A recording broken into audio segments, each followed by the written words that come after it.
Hello everyone, this is Mona Lisa. Welcome to our channel. In today's class, we'll discuss about working of human eye. बच्चों हमने previous class में human eye and the colourful world already discussion कर लिया था, जिसमें हमने पढ़ा था what are the main parts of the human eye कैसे रिफ्रैक्शन ऑफ लाइट के थ्रू काम करता है, ये कॉन्वेक्स लेंस से बना हुआ है, यहाँ पर इमेज कहाँ फॉर्म होता है, ऑल दिस थिंग्स, जिससे हमें एक ओवरऑल आइडिया हो गया था ह्यूमन आई के बारे में, राइट। अगर आपने वो वीडियो अभी तक नहीं देखा है, आई विल सजेस्ट कि आपको एक बार गो थ्रू होना चाहिए ज़रूर, जिसका लिंक मैंने ऑलरेडी डिस्क्रिप्शन में दे दिया है। तो चलिए स्टार्ट करते हैं। ह्यूमन आई हमारा कैसे वर्क करता है, कैसे फंक्शन करता है। तो प्रीवियस क्लास में हमने यही डायग्राम के थ्रू आइज को समझा था, राइट, जिसमें हमने क्या पढ़ा था, अगर कोई भी ऑब्जेक्ट से पैरेलल लाइट रेज आती हैं, हमें पता है कितने सारे लाइट रेज आते हैं, है ना, एक दो लाइट रेज को नहीं आते हैं यहाँ पर। तो कोई भी ऑब्जेक्ट से अगर पैरेलल लाइट रेज आती हैं, वो कहाँ पर एंटर करेगी, पहले कॉर्निया के थ्रू ही एंटर करेगी। कॉर्निया क्या है, कॉन्वेक्स शेप का है जो बल्जिंग आउटवर्ड है, राइट। एंड कॉर्निया के थ्रू जैसे ही हमारे आईज में लाइट एंटर करेगी, कॉर्निया के पीछे क्या है, बिल्कुल बिहाइंड में आइरिस प्रेजेंट है। एंड आइरिस क्या है, एक flat colour and ring shaped membrane है, राइट। तो जैसे ही लाइट यहाँ पर आइरिस में टकराएगी, सारे लाइट क्या करेंगी, रिफ्लेक्ट बैक हो जाएंगी। क्या करेंगी, लाइट रिफ्लेक्ट बैक कर जाएंगे। सो रिफ्लेक्ट बैक करने की वजह से ही हमें आइज़ का कलर नज़र आता है और आइरिस का कलर नज़र आता है। हमें पता है किसी किसी का आइज़ ब्लैक होता है, किसी का ब्लू होता है, किसी का ब्राउन होता है। ये हमें कैसे पता चलता है, क्योंकि लाइट रेज यहाँ पर जैसे टकराएंगी आइरिस में, कॉर्निया दे के एंटर करने के बाद जैसे वो आइरिस में टकराएंगी, वो सारे लाइट रेज क्या हो जाएंगी, रिफ्लेक्ट बैक कर जाएंगी।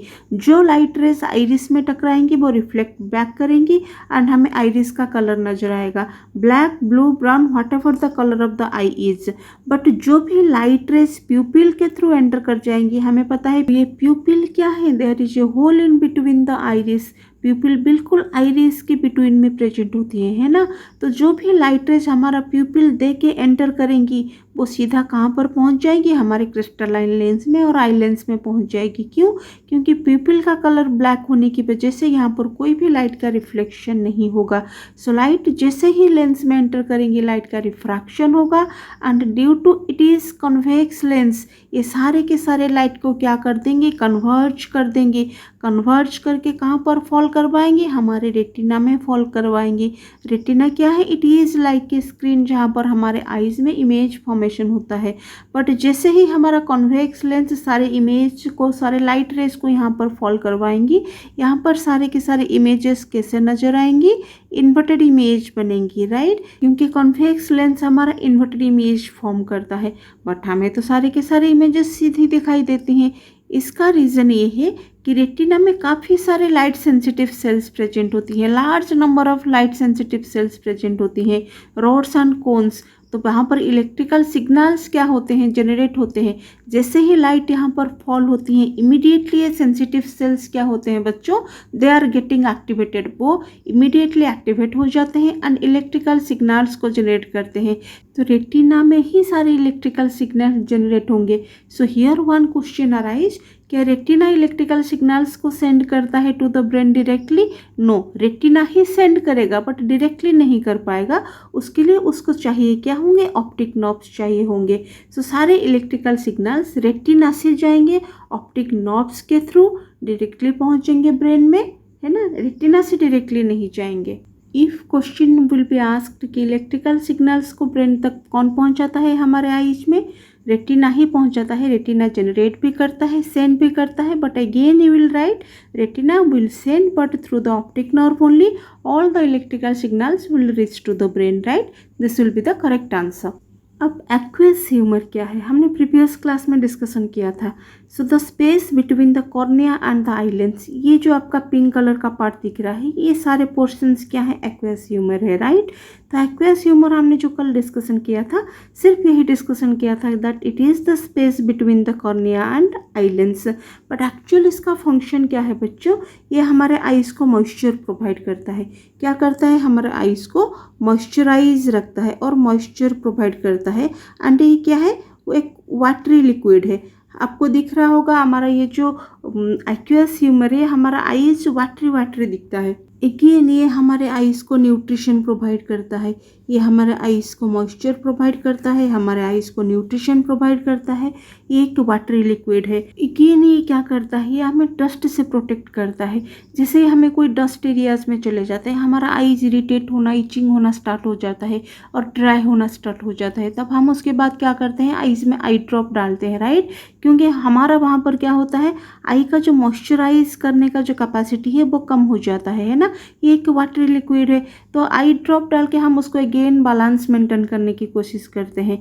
सो हमारा ये एक्वेस ह्यूमर करता क्या है, हमारा आइज को मॉइस्चराइज प्रोवाइड करता है, एक वाटरी लिक्विड है, न्यूट्रिशन प्रोवाइड करता है, हमारा आइज को डस्ट से भी प्रोटेक्ट करता है। So these are all about our aqueous humour. Come to the vitreous humour. Previous class में हमने क्या पढ़ा था, विट्रेस ह्यूमर का स्पेस कहाँ पर है, it is present in between the eye lens and the retina. ये बिल्कुल आई लेंस के बाद और रेटिना के पीछे प्रेजेंट होते हैं, है ना। ये जितना सारा आपका पिंक कलर का पोर्शन दिख रहा है, all are covered with the vitreous humour. अब ये है क्या, ये एक जेली लाइक सब्सटेंस है, एज वेल एज है क्या, ये ट्रांसपेरेंट है ना। जेली लाइक सब्सटेंस है एंड ट्रांसपेरेंट है। अच्छा, जेली लाइक सब्सटेंस क्यों है, क्योंकि हमारे आइज़ का जो स्फेरिकल शेप है उसको मेंटेन रखता है। अब मान लो कि यहाँ पर विट्रेस ह्यूमर नहीं होगा तो क्या होगा, हमारा आइज़ यहाँ पर अगर पीछे से हम स्क्वीज करते हैं तो स्क्वीज हो जाएगा, है ना। तो ये उसको शेप प्रोवाइड करता है, और जला सपोर्ट प्रोवाइड करता है, बैक ऑफ द आई को स्ट्रेंथ प्रोवाइड करता है। एंड ट्रांसपेरेंट इसीलिए है क्योंकि हमें डिफरेंट कलर को आइडेंटिफाई कर पाएंगे।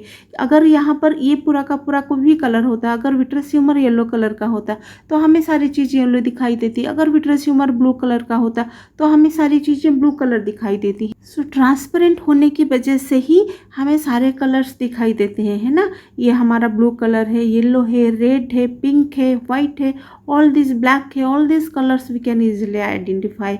सो this is our vitreous humour. सो ट्रांसपेरेंट होने की वजह से हम कलर आइडेंटिफाई कर पाते हैं।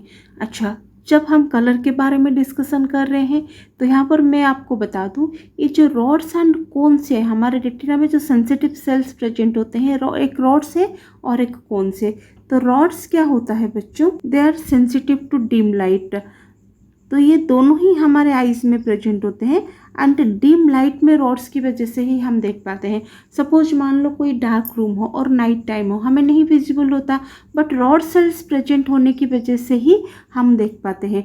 ये जो हमारा ओल होते हैं ना, उनमें रॉड सेल्स ज़्यादा प्रेजेंट होते हैं एंड आपको पता है वो नाइट टाइम में ज़्यादा एक्टिव रहते हैं एंड क्लियरली देख पाते हैं in comparison to the day time, क्योंकि रॉड उनमें उनके आइज में रॉड सेल्स ज़्यादा प्रेजेंट होते हैं and they are sensitive to dim light, right. Then come to the cons.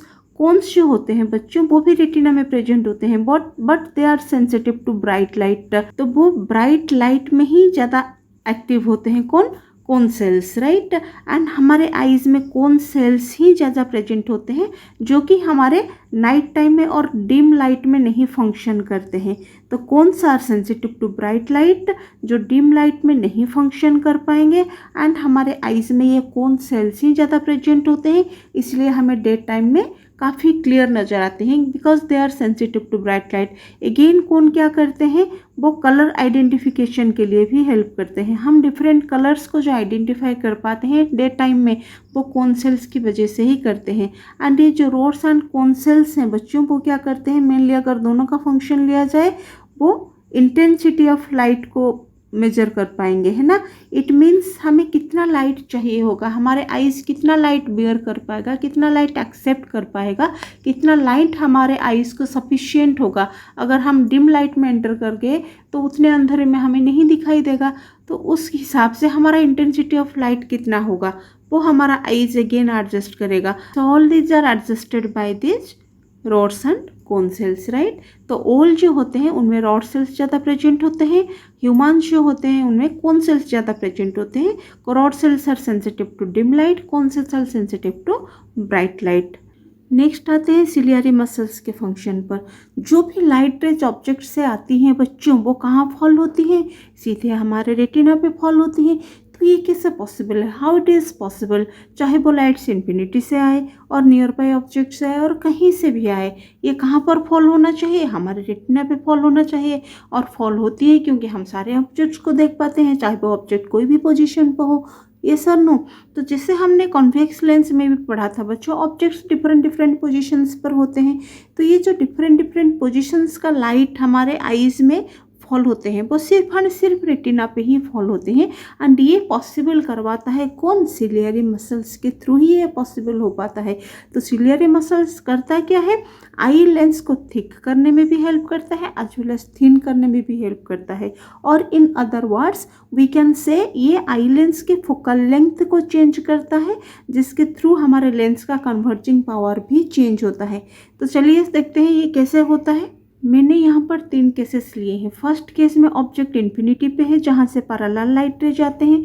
Second case में ऑब्जेक्ट नियर बाय पोजीशन पर है जहाँ से डाइवर्जिंग लाइट रे जाते हैं। थर्ड केस में ऑब्जेक्ट हमारे आइज के और लेंस के बहुत पास है।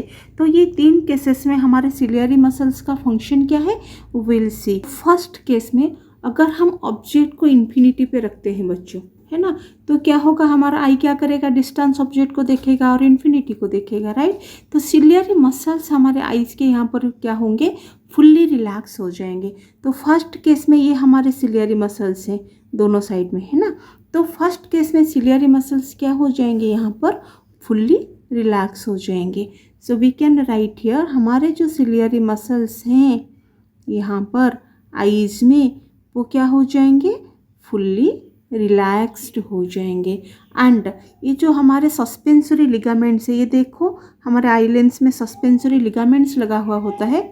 सस्पेंसरी लिगामेंट्स क्या करते हैं, लेंस को अपने जगह पर बनाए रखने के लिए हेल्प करते हैं, राइट। सो लेंस अपने पोजीशंस पर बना रहे हैं। जैसे ही सस्पेंसरी लिगामेंट्स टाइट हो जाता है वो आई लेंस को क्या करता है, पुल कर लेता है, टाइट कर लेता है, और यू कैन से ये स्ट्रेच कर लेता है हमारे आई लेंस को, जिसके थ्रू आई लेंस हमारा काफ़ी थिन हो जाता है। तो जैसे ही आई लेंस थिन हो गया तो फोकल लेंथ यहाँ पर क्या हो जाएगा, आई लेंस थिन होने से यहाँ पर आई लेंस क्या है, थिन है। तो थिन होने से फोकल लेंथ हमारा आई लेंस का लार्ज हो जाएगा। So thin eye lens have large focal length, right. तो अगर हमारा फोकल लेंथ लार्ज हो गया तो कन्वर्जिंग पावर हमारे आई लेंस का क्या हो जाएगा, स्मॉल हो जाएगा। क्या हो जाएगा कन्वर्जिंग पावर, कन्वर्जिंग पावर यहाँ पर स्मॉल हो जाएगा। बट स्मॉल होने के बावजूद भी this small converging power is sufficient to converge the parallel light rays coming from the distance object. And यहाँ पर लाइट रेज को रेटिना में फॉल करवाने के लिए यही स्मॉल कन्वर्जिंग पावर सफिशिएंट होता है हमारे आई लेंस का, जिसके थ्रू हम डिस्टेंस ऑब्जेक्ट्स को भी क्लियरली देख पाते हैं। Did you get all this points बच्चों। तो सेकेंड केस में क्या है, हमारा ऑब्जेक्ट सभी नियर बाय डिस्टेंस पर है। तो यहाँ पर जो सिलियरी मसल्स हैं ये क्या हो जाएंगे, कंट्रैक्ट हो जाएंगे। सेकेंड केस में सिलियरी मसल्स कंट्रैक्ट हो जाएंगे, राइट। सेकेंड केस में क्या होंगे, सिलियरी मसल्स कंट्रैक्ट हो जाएंगे। तो ये कॉन्ट्रैक्ट सिलियरी मसल्स क्या करेंगे, ये सस्पेंसरी लिगामेंट्स को लूज कर देंगे। क्या कर देंगे, यहाँ पर सस्पेंसरी लिगामेंट्स जो हैं ये लूज हो जाएंगे। सस्पेंसरी लिगामेंट्स क्या होंगे, लूज हो जाएंगे। तो जैसे ही ये लिगामेंट्स लूज हो गए वो क्या करेंगे, आई लेंस को पुल करना बंद कर देंगे। तो आई लेंस क्या हो जाएगा, इलास्टिक हो जाएगा, है ना। इलास्टिक होने की वजह से यहाँ पर आई लेंस थिक हो जाएगा, क्योंकि यहाँ पर कोई पुलिंग नहीं होगा। तो जैसे ही आई लेंस थिक हो जाएगा यहाँ पर फोकल लेंथ क्या हो जाएगा, थिक आई लेंस का फोकल लेंथ क्या हो जाएगा, यहाँ पर focal length will be small, है ना।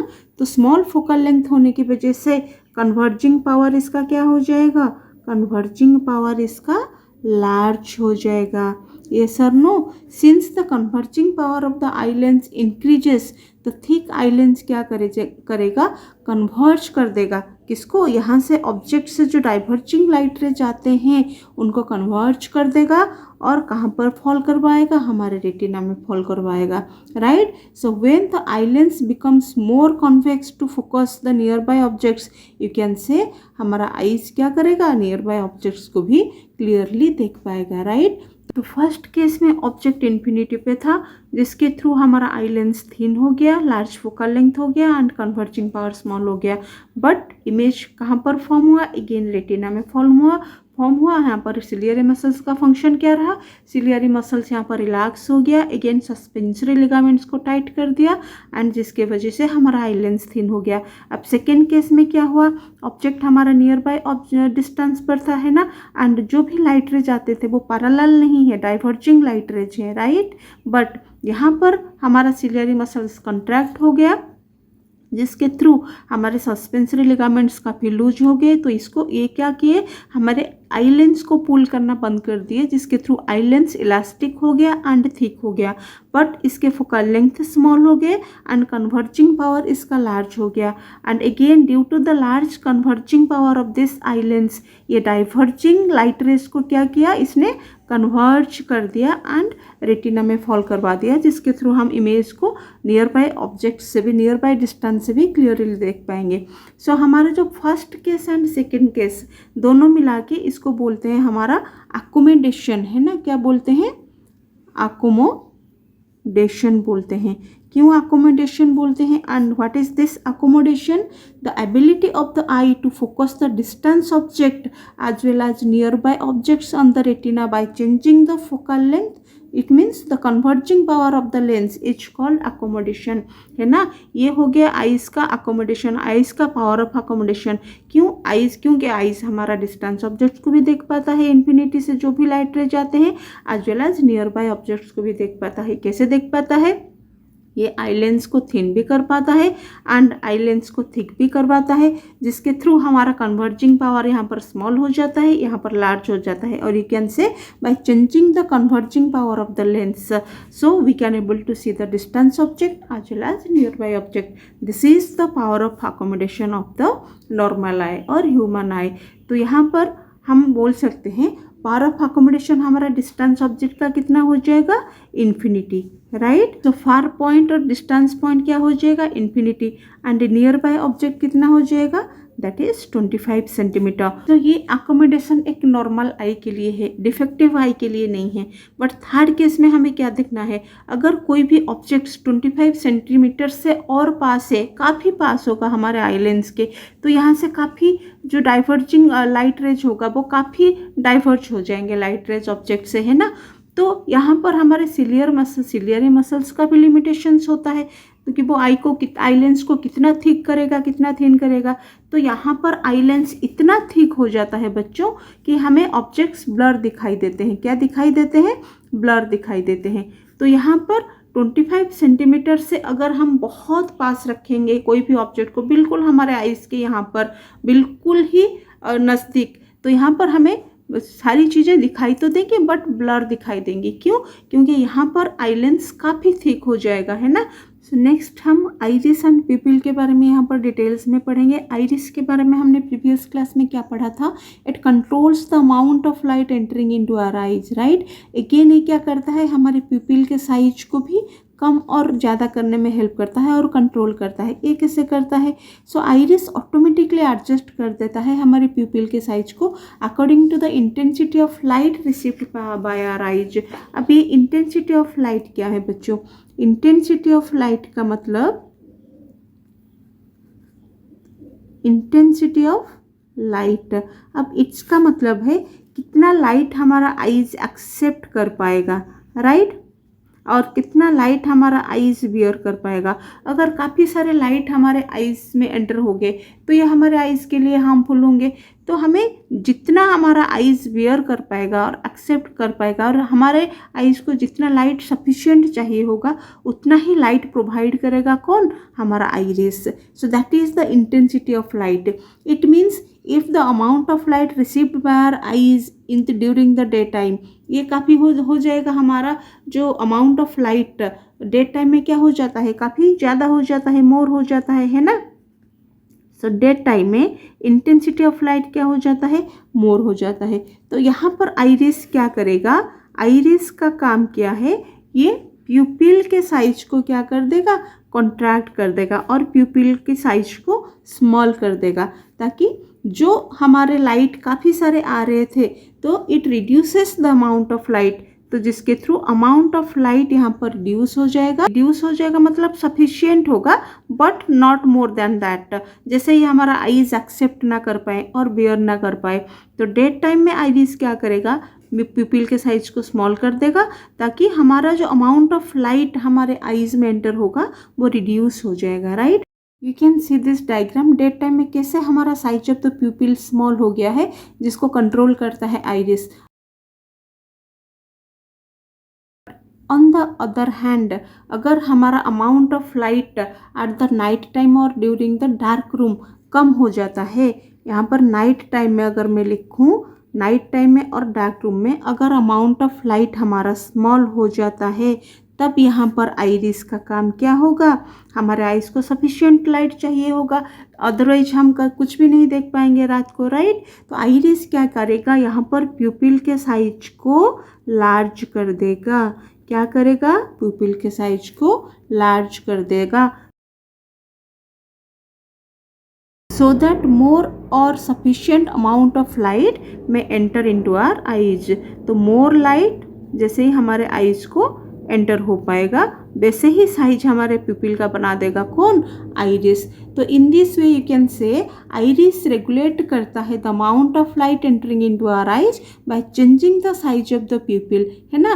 तो आइरिस क्या करता है, यहाँ पर नाइट टाइम में आप देख सकते हो, यहाँ पर see in the diagram here at the night time कैसे हमारा आइरिस प्यूपिल के साइज को लार्ज कर देता है। So when outside light is dim so pupil becomes large so that more light can enter into our eyes। So we can say the iris regulates or controls the amount of light entering into our eyes by changing the size of the pupil, right। the iris make the pupil expand or contract according to the intensity of light। अभी समझ में आया, अगर intensity of light हमारा काफ़ी ज़्यादा होगा वहाँ पर pupil का साइज स्मॉल हो जाएगा, बट intensity of light अगर यहाँ पर कम हो जाएगा और लो हो जाएगा, यहाँ पर प्यूपिल का साइज एक्सपांड हो जाएगा और लार्ज हो जाएगा ताकि सफिशिएंट अमाउंट ऑफ लाइट हमारे आइज में एंटर कर सके और you can able to see the things in the darkness और नाइट क्लियरली। सो ये जो adjustment of the size of the pupil ये क्या होता है, ये कुछ टाइम लेता है, ऐसे इमीडिएटली और सडनली नहीं होता है बच्चों कि सडनली हम प्यूपिल का साइज रिड्यूस कर देंगे और कॉन्ट्रैक्ट कर देंगे, सडनली प्यूपिल का साइज एक्सपांड हो जाएगा, ऐसा नहीं होता है। तो प्यूपिल क्या करता है, इट टेक्स सम टाइम, जो ये अपना साइज को चेंज करेगा ये कुछ टाइम लेगा, है ना। प्यूपिल क्या करेगा, it takes some time to change its size. For example अगर हम मैं यहाँ पर बोलूँ बच्चों कि अगर हम ब्राइट लाइट, जैसे डे टाइम में ब्राइट लाइट है ना, और हम सडनली और इमिडिएटली एक सिनेमा हॉल में डार्क रूम में एंटर कर गए तो क्या होगा, सभी ने हमने एक्सपीरियंस किया हुआ है। तो फर्स्ट क्या करेंगे, we can't see our surroundings clearly, right. But after a short time, कुछ टाइम बाद हमें हमारा विजन इम्प्रूव होता है and we can see the person sitting around us. Otherwise कोई पास में भी बैठा होगा तब भी हमें कुछ नहीं नजर आएगा। क्यों, क्योंकि ब्राइट टाइम में क्या था, हमारा प्यूपिल का साइज स्मॉल था एंड हम इमीडिएटली हम डार्क रूम में एंटर कर गए। तो यहाँ पर प्यूपिल क्या करेगा, खुद का साइज को चेंज करने के लिए कुछ टाइम लेगा। If we go from a dark room into a bright sunlight और switch on a bright lamp तो क्या होता है, वी फील द ग्लेयर, है ना, ऑफ आर आइज, काफ़ी हमें प्रॉब्लम होता है। So this is due to the fact that dark room में क्या था, प्यूपिल का साइज काफ़ी लार्ज था, बट जैसे ही हम ब्राइट सनलाइट में गए वहाँ पर क्या होता है, large amount of light enter करता है। सो हमें सब कुछ ग्लेयर और चमकता हुआ दिखाई देता है और हमें काफ़ी ऐसा लगता है कि हम आइज को बंद कर लें। तो ग्रेजुअली क्या होता है, प्यूपिल हमारा कॉन्ट्रैक्ट होता है, स्मॉल होता है, तो कि हमारा less amount of light enter कर सके हमारे आइज में। So we can able to see clearly. So in this way iris controls the amount of light entering into our eyes, as well as we can say it protects our eyes from the glare of bright lights।